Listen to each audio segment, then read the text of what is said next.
She looked me dead in the eye when she said it. No hesitation, no stutter, no flicker of guilt, just pure defiance. "You're just jealous." The words rolled off her tongue so casually that for a second I almost questioned myself. Almost. That's what betrayal does to you. It makes you doubt your own instincts. Makes you feel like maybe you're the problem. Maybe you're imagining things. But deep down, I knew. I'd known for weeks. The long hours she suddenly couldn't explain. The way her phone was always glued to her hand, face down on the table whenever I walked in. The sudden girls' nights that never seemed to line up with what her friends posted online. And then when I asked her about it, when I dared to raise the possibility that something wasn't right, all she had to say was, "You're just jealous." That phrase hit me harder than she probably intended, because jealousy implies insecurity. Jealousy implies I was imagining things that weren't there, making up shadows in the dark. But I wasn't.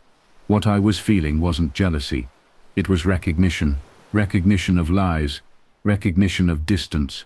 Recognition of someone pulling away. So I did something I'd never done before. I stopped arguing.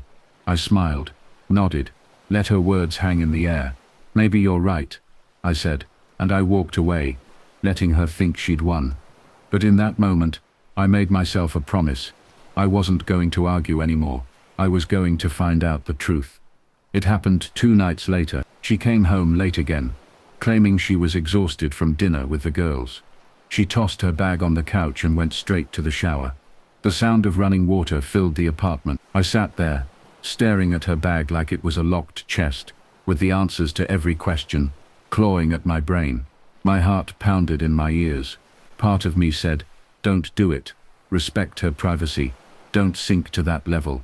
But another voice, louder, said, "She's already broken the rule. You're not the one crossing a line. You're the one uncovering the one she crossed." My hands trembled as I unzipped the bag. I half expected nothing. Maybe some receipts, her wallet, makeup.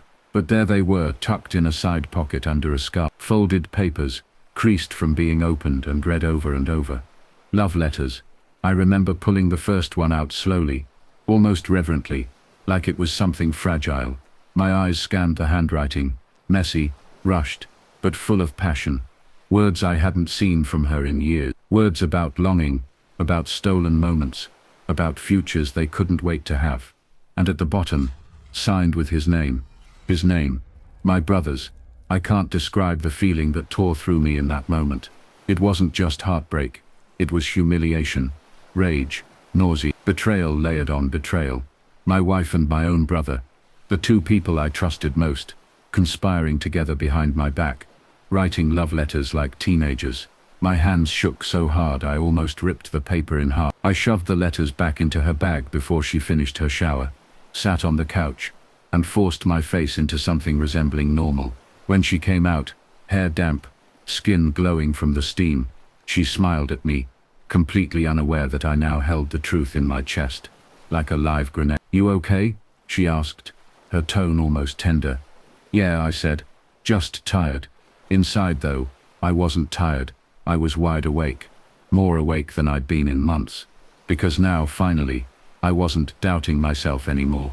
I had proof. I had the letters, the handwriting, the name, and with that proof came a new clarity. If she thought I was just jealous, if she thought she could gaslight me into silence, she was about to learn what happens when you push someone past the edge. But here's the thing, I didn't confront her right away. I didn't throw the letters in her face, didn't scream, didn't demand answers. No, that would have given her control.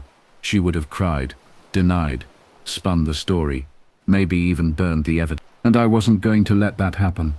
Instead, I decided to play the long game. The next few weeks became a performance. I acted like the same old me. Asked about her day, kissed her goodbye, even laughed at her jokes.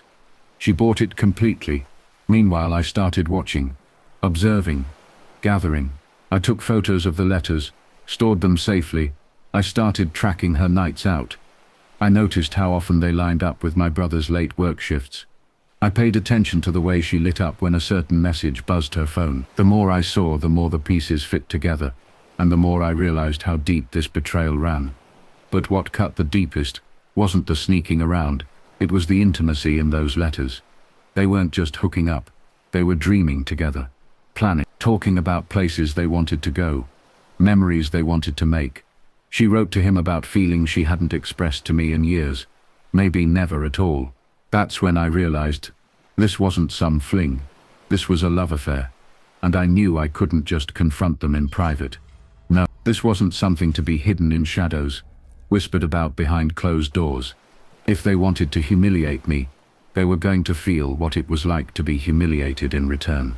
So, I waited, patiently, because patience, when you've been betrayed, isn't weakness, it's a weapon, and I sharpened mine every day, waiting for the perfect moment to strike. That moment came sooner than I expected, but I'll get to that. For now, all I'll say is this. When she told me I was just jealous, she thought she was shutting me up. What she didn't realize was that she was waking me up, and once I was awake, there was no going back. When I tell you that carrying those letters inside my head felt like walking around with fire in my chest, I'm not exaggerating. Every time she laughed, every time she touched my arm, every time she said I love you, I saw those pages, her handwriting, his name, words that weren't meant for me, words that used to belong to us in another lifetime. I knew if I confronted her too soon, she'd twist it, she'd cry, swear they were nothing, say I misunderstood. That's why I held back. That's why I decided the only way this could end was with the truth laid bare in such a way that nobody could deny it. You see, betrayal makes you think in layers. Before, I was a man who took things at face value. If she said she was with friends, I believed it. If my brother said he had to work late, I wished him luck. After I found those letters, I stopped living in face value. I lived in patterns, in shadows, in silence. I became an observer of my own life, and I started noticing everything. She would hum while cooking, used to be our song, the one we'd slow dance to in the kitchen. But now she hummed it after girls' nights. That killed me, but it also told me exactly where she had been. He must have played it for her, reminded her. My brother always liked to recycle my moves. Then there was the perfume. It wasn't hers, not the one she wore for years. It was subtle but new, one I'd only smelled once before when my brother's old girlfriend wore it. That detail twisted me up inside, but it also made me smile grimly. She was borrowing things from my brother's world, and weaving them into mine, testing if I'd notice. I noticed everything, and I wrote it all down. Dates, times, detail. The letters were my foundation, but I was building walls around them, a fortress of proof. I started testing them too. One night I asked my brother casually, still working late on Thursdays. He blinked, hesitated, then nodded too quickly. That hesitation was gold. Another time I asked her if she'd seen Sarah lately, the friend she often used as her cover. She said yes, that they'd been together just last Friday. Later that night, I called Sarah, pretending I needed advice for a gift. Sarah was confused. I haven't seen her in weeks. That was the nail in the coffin for me. But you can't build a case forever. At some point you need the reveal, and I chose the reveal carefully. Not in private, too easy for her to spin. Not in anger, too easy for her to play victim. I wanted an audience, not for drama, but for truth, for accountability. It came one Saturday evening. My parents invited us, along with my brother, for a family dinner. I knew the moment I heard family dinner that this was it. My father loved speeches, toasts, little moments of gratitude. That was going to be my stage. We arrived together, my wife and I, her smiling as if nothing in the world was wrong. My brother was already there, pouring drinks, his laughter a little too forced. My parents were in high spirits, happy to have us all under one roof. If anyone else had walked in, they'd have thought we were a picture of family harmony, but underneath was a powder keg waiting for a spark. Halfway through the meal, my father lifted his glass. To family, he said warmly. Everyone clinked glasses, smiling. I sipped mine, feeling the letters burning in my pocket, and then I stood up. I'd like to make a toast too, I said. My voice was calm, steady, almost too calm. Everyone turned to me. My wife smiled, assuming I was about to say something sweet. My brother's eyes flickered, already nervous. I reached into my pocket, pulled out the folded letters, and set them gently on the table. You know, I said, it's funny how people think they can hide things. How they think words written in private will never see the light of day. But the truth has a way of surfacing. I unfolded one, smoothed it out, and began to read. Not the whole thing. Just a line. I can't wait until the day we don't have to sneak around anymore. Until I can wake up next to you and not him. The room froze. My mother's fork clattered against her plate. My father's face went red, then pale. My brother stared at his lap. My wife went white as a This, I continued, holding up the letter, isn't my handwriting. It isn't my words, but it is her bag I found it in. And it is his name signed at the bottom. Gasps, whispers, silence. My wife stammered. That's not what it looks like. Not what it looks like. I cut her off, my tone sharp, but calm, because it looks like betrayal. It looks like two people who swore loyalty to me, decided loyalty wasn't convenient anymore.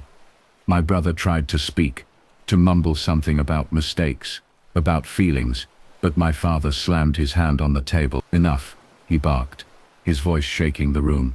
I sat down, folded the letters again, slid them back into my pocket. I don't need explanations, I said. The words are already written. The signatures are already there.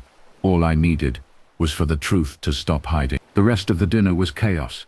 My mother crying, my father demanding answers, my brother shrinking into himself, my wife begging me with her eyes, but I didn't give them the satisfaction of a fight. I excused myself, stood and walked out. That night, when I got home, I packed a bag. She came back later, her eyes swollen from crying, begging me to listen. I didn't shout. I didn't curse. I simply said, "You told me I was just jealous." But I wasn't jealous. I was right. And now you get to live with what you've done. I walked out, and I didn't look back. The weeks that followed were strange. People whispered, rumors flew. Family members called me, some offering sympathy, others asking if it was really true. I didn't defend myself. I didn't need to. The letters did all the talking. My wife moved out within a month. My brother stopped showing up to family gatherings. And me, I started rebuilding. Slowly, painfully, but with a clarity I hadn't had in years. Because here's the thing about betrayal. It doesn't just end one chapter. It teaches you to write differently, to see people differently, to value yourself differently. I used to think being a man meant forgiving, overlooking, holding the family together no matter what. But I learned something deeper. Sometimes being a man means walking away. Sometimes it means exposing the lie and refusing to live in it, even if it leaves you standing alone. Now, months later, when I think back to her words, "You're just jealous," I almost laugh, because jealousy is wanting what someone else has. And the truth is, I wouldn't want what they have for anything in the world. What they have is built on lies, on secrecy, on betrayal. It will eat them alive, long before it ever gives them happiness. As for me, I have peace. And peace, I've learned, is worth more than any illusion of love built on deceit.